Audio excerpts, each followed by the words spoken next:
Wa aleykum assalam wa rahmatullahi wa barakatuh.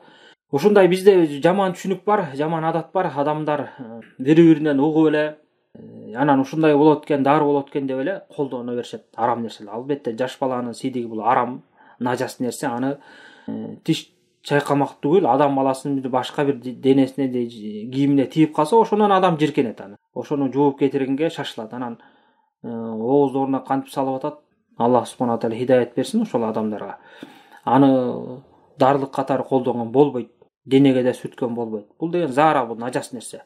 Эгерде ошонун бир кандайдыр бир таасири боло турган болсо деле, ден соолукка аны арам нерсени колдонгон болбойт. Мусулмандар арам нерседен шыпа издебеш керек.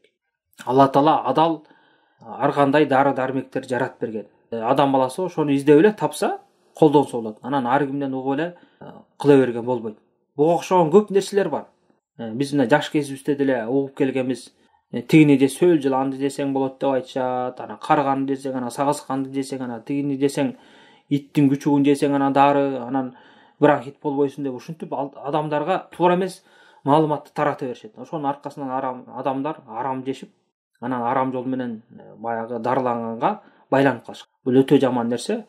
Ошондой нерседен сак бололу, башкаларга жеткирели жана өзүбүз алыс бололу.